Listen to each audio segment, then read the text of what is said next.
everyone, this is Bonus and today's video is about lipids, means fat and oil, right? So आज का जो video है वो fat and oil के बारे में बताया हूँ और लिपिड किसको बोलते हैं वो भी मैंने अच्छे से एक्सप्लेन किया हुआ है। यहाँ पे एक और चीज़ ऐड करूँगा कि आप जब भी कोई भी वीडियो देख रहे हैं उसका डिस्क्रिप्शन ज़रूर चेक कीजिएगा, ठीक है? क्योंकि उसमें काफ़ी चीज़ें हैं जिससे आपको क्लैरिटी मिलेगा। So whenever you watch video, don't forget to go through the description box, right? Perfect. One more thing, if you want the PDF file or you can say the notes, the handwritten notes, the link is already in the description box. Just click on that and get your own PDF. So what are you waiting for? Let's start the session. Let's start. Fat by any other name would be called as lipids. Fat को हम दूसरे वे में बोलेंगे तो उसे बोलते हैं lipids. But वो है आपका chemical name. Fat का chemical name को हम बोलते हैं lipids. ठीक है? So this is the chemical name for fat. Clear? Lipids are substances which do not dissolve in water. जो तेल होते हैं मीन्स ऑयल फैट ये इजीली पानी में डिसॉल्व नहीं होता है क्योंकि उसका जो प्रॉपर्टी होता है काफ़ी डिफरेंट होता है पानी से, राइट? इसीलिए दोनों अलग अलग रहते हैं। क्लियर? सो वो इजीली मिक्सअप नहीं होते हैं। लिपिड का जो सॉलिड फॉर्म होता है उसे हम बोलते हैं फैट, क्लियर? और जो लिपिड का जो लिक्विड फॉर्म होता है उसे हम बोलते हैं ऑयल। आपको ऐसे ही पता है कि तेल और पानी कभी मिक्स नहीं होते हैं, राइट? It just float. यहाँ पे एक एडिशनल चीज ऐड करूंगा कि जो लिपिड है means when comes to liquid form काफी लाइट होता है पानी से। मतलब तेल और पानी को मिक्स करते हैं तो जो तेल होता है वो अलग से फ्लोट करता है ऊपर में, means lighter than water. Clear? So the lipid when it comes to the liquid form means you mix oil and water together, so the oil always float. Clear with this? This is the next. The only difference between the fat and oil is the oil are liquid at room temperature, whereas the fat is a solid, right? Because of they containing the saturated fatty acid. So this is all about the difference, right? यहाँ पे एक exception है, means exceptions to the rule that coconut oil and palm oil. Coconut oil और जो palm oil होता है वो actually solid होता है when comes to room temperature. आपको पता होगा, राइट? जो कोकोनट का ऑयल मीन्स नारियल का तेल जब हम नॉर्मली रखते हैं घर में ठंडी के दिन में वो काफ़ी जम जाता है, राइट? काफ़ी सॉलिड फॉर्म हो जाता है because it has a saturated fatty acid, right? That is the only reason कि जो कोकोनट ऑयल और पाम ऑयल है वो रूम टेम्परेचर में भी सॉलिड फॉर्म रहता है। यहाँ पे एक और चीज़ ऐड करूँगा कि कोकोनट ऑयल में कितना ग्राम सैचुरेटेड फैट होता है, राइट? सो सैचुरेटेड फैट जो है अप्रॉक्स 87 ग्राम, ठीक है? 87 gram when comes to 100 grams, ठीक है? 87 grams of saturated fat is present when comes to 100 grams of coconut oil. इसीलिए ये थिक हो जाता है। क्लियर हो गया, राइट? ठीक है, ये हो गया कोकोनट ऑयल के बारे में। बट यहाँ पे एक और चीज़ बताऊंगा कि इसी वे में मैं आपको बताऊंगा कुकिंग ऑयल के बारे में, ठीक है? जैसे कि for example olive oil. Olive oil में 14 ग्राम ऑफ सैचुरेटेड फैट रहता है व्हेन कम्स टू 100 ग्राम्स, ठीक है? सो ऑलिव ऑयल में आप देख रहे हैं यहाँ पे 14 ग्राम्स होते हैं when comes to 100, but when we see here coconut oil 87 grams 100 gram में, तो काफ़ी डिफरेंस है, राइट? इसीलिए इसका जो कंसिस्टेंसी है, जो फ्लूइडिटी होता है वो डिफरेंट होता है और यू कैन से विस्कोसिटी, ठीक है? 100 grams 14 gram and when comes to 100 grams तो कोकोनट ऑयल इज 87 ग्राम। इसलिए ये सॉलिड हो जाता है एक टाइम के बाद और ये सॉलिड नहीं होता है क्योंकि सैचुरेटेड फैटी एसिड ही एक्चुअली चीज़ों को सॉलिड करता है। तो जिसमें अमाउंट ज़्यादा होगा सैचुरेटेड एसिड, राइट? कोई भी शेफ यदि आपको पूछे कि ऑलिव ऑयल कोकोनट ऑयल ये जम जाता है ये नहीं जमता है, right? It sets after one time but olive oil doesn't sets. What is the difference? You can say the difference is the saturated fatty acid. कितना परसेंटेज सैचुरेटेड फैटी एसिड है उसके हिसाब से आपका यहाँ पे मैटर करता है कि ये लिक्विड फॉर्म में रहेगा कि नहीं रहेगा when comes to room temperature. Guys, clear with this? अच्छा लगा ये चीज़ तो कमेंट जरूर करना, ठीक है? ये बहुत इंपॉर्टेंट टॉपिक है एक अच्छे से फैट को समझने के लिए, right? If you guys liked it, don't forget to comment. This is really important to understand when it comes to the fat and oil. This is something that we always use, right, when it comes to cooking. So before you start cooking, you better know about this. Clear? This is next. Fat and oil do not dissolve in water. ठीक है? But they can emulsified with water. जैसे कि यहाँ पे बताया हुआ था, do not dissolve in water. Right? So this is the only one way where we can mix water and oil together. Means fat and water. कैसे? Emulsified के through. ठीक है? So for example, mayonnaise, the veg mayonnaise, it has milk and oil. Clear? So जो milk है और जो oil है, you know like milk contains 87% of water. यदि आपको ये चीज़ पता नहीं है और want to know more about the milk, उसका जो चैप्टर में ऑलरेडी एक्सप्लेन किया हुआ है चीज मेकिंग प्रोसेस में. ठीक है? उसका जो लिंक है उसको मैं ऐड कर दूंगा डिस्क्रिप्शन में. You can go through once and you will clear all in detail about the milk and what is the percentage of milk solid, milk and water. Clear? So the milk solid and the water, when we start mixing in a high speed, it combines together, or you can say coiled together, and so the end product we get as a mayonnaise. After emulsified, we generally use for salad dressing and sauce. Emulsify के बाद हम use करते हैं for salad dressing, right? और sauce के लिए use करते हैं. So this is known as emulsified. ये वर्ड बहुत इंपॉर्टेंट है, याद रखना. कभी भी दो प्रॉपर्टी जो मिक्स नहीं होते हैं इसीलिए, जैसे कि फॉर एग्जांपल पानी और तेल, राइट? सो उसे मिलाने के लिए हम ये प्रोसेस यूज करते हैं जिसको बोलते हैं emulsified. मीन्स दोनों प्रॉपर्टी को मिक्स करना और एक अलग सा एक एंड रिजल्ट निकलना. फॉर एग्जाम्पल ऑयल और मिल्क कम्स टू मेयोनेस. ठीक है? Important term. क्लियर? अब यहाँ पे बताऊंगा मैं आपको कि जो फैट है या ऑयल है कहाँ से हमें मिल सकता है. मीन्स उससे एक्सट्रैक्ट कहाँ से करते हैं. So here we go. From animal, seeds of nuts, for example like almonds, right? Then spices etcetera. Spices, you know, clove oil आता है, right? Clove oil, ginger oil, this all about the spices oil etcetera. Let's see animal fat such as sweat और lard. इसके बाद एक और chapter आने वाला है जिसमें कि मैं पूरी डिटेलिंग में बताने वाला हूँ कि there are different types of fat. उसे मैं एक्सप्लेन करने वाला हूँ. ठीक है? तो उसमें मैं स्वेट और लाड को भी अच्छे से एक्सप्लेन करूँगा जैसे कि आप समझ पाए कि स्वेट एग्जैक्टली होता क्या है और लाड क्या होता है. ठीक है? In detail, right? And this sweat and lard comes naturally from animal meat of beef and pork. Clear? And the products such as a butter are churned out mostly from cow's milk. ठीक है? सो यहाँ पे मैं जो बता रहा हूँ कि यहाँ पे फैट और ऑयल कहाँ से हमें मिल रहा है. ठीक है? जैसे कि फ्रॉम एनिमल से मिल रहा है, नट्स से मिल रहा है, नट्स मतलब आलमंड से मिल रहा है ना, बादाम वगैरह. और स्पाइसेस है यहाँ पे, जैसे कि आपका लौंग हो गया, लौंग का तेल आता है, बहुत सारे स्पाइसेस का ऑयल आता है, राइट? फ्रेगनेंस ऑयल है ना, जिसे हम यूज़ करते हैं एक्चुअली कुकिंग में. सो वो सब यहाँ से हम लेते हैं. सो ये सब जो ऑयल फैट है यहाँ से निकलता है. क्लियर? ये है different source and this are like natural fat from animal. For example जैसे कि आप लैम हो गया या फिर चिकन हो गया, आपको पता है, राइट? चिकन के स्किन में बहुत फैट होता है. And when comes to lamb I think so सबसे ज़्यादा फैट उससे निकलता है. आपको पता होगा लैम को कुक करने के बाद एक टाइम के बाद जो उसका जो ग्रेवी होता है वो काफ़ी थिक हो जाता है. वो थिक क्यों होता है? Just because of the natural animal fat.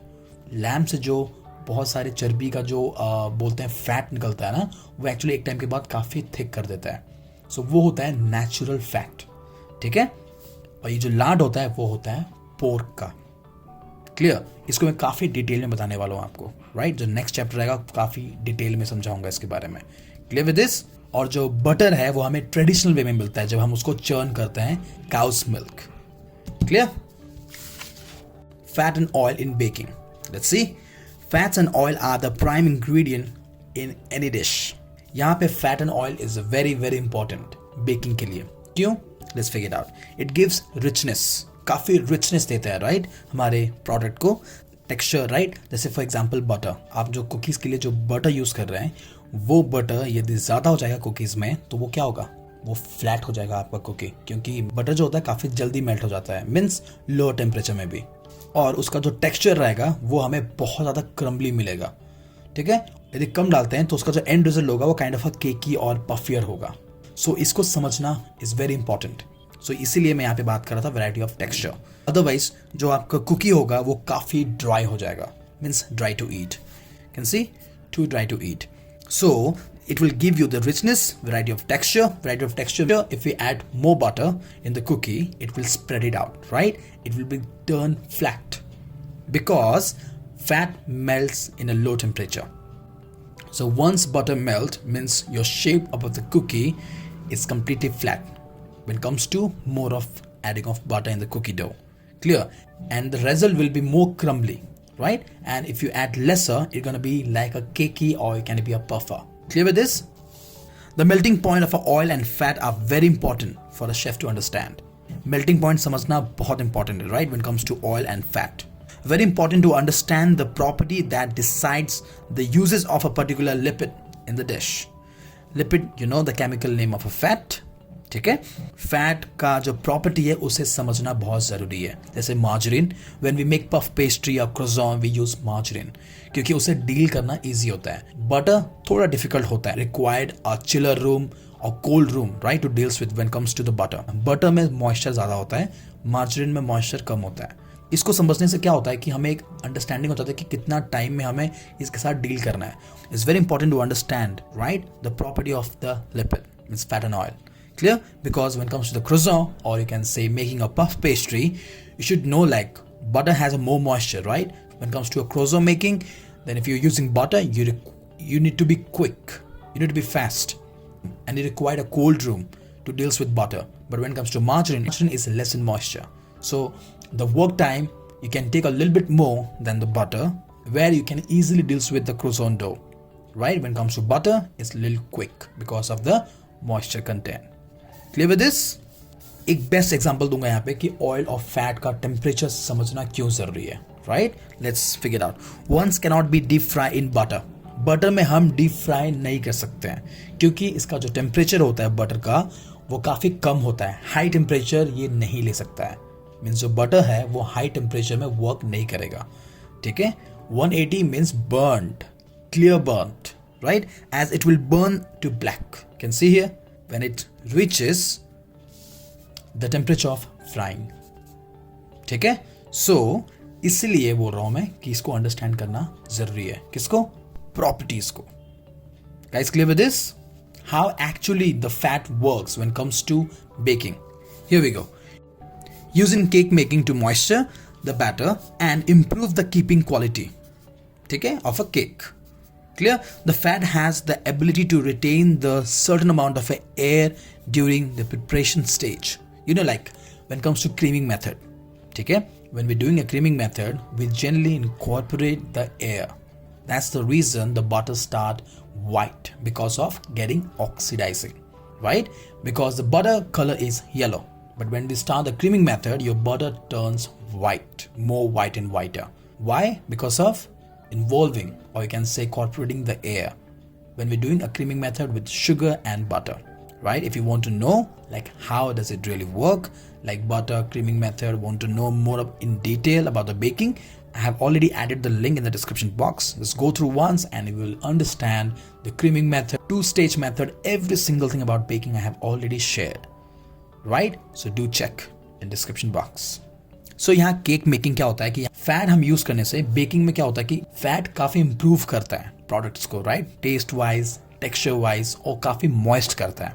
ठीक है, उसकी क्वालिटी इंप्रूव करता है, जैसे कि मैंने बोला, टेस्ट वाइज, टेक्सचर वाइज. और जो फैट होता है वो एक्चुअली क्या होता है कि जब हम क्रीमिंग मेथड करते हैं, यदि आपको पता नहीं क्रीमिंग मेथड क्या होता है, उसका जो लिंक है वो डिस्क्रिप्शन बॉक्स में शेयर कर दूंगा, तो आप इजीली उसे देख लीजिएगा. आपको पूरा डिटेल में समझ में आ जाएगा कि क्रीमिंग मेथड होता क्या है और ये जो एयर जो यहाँ पे कॉर्पोरेट हो रहा है जब हम क्रीमिंग मेथड करते हैं वो कैसे होता है. Every single thing I have explain it in detail. तो यहाँ पे हम जब क्रीमिंग मेथड करते हैं तो वो वहाँ पे हम एयर को इन्वॉल्व करते हैं. जैसे कि आपने देखा होगा जब बटर हम यूज़ करते हैं तो बटर का कलर होता है येलो, राइट, पेल येलो होता है.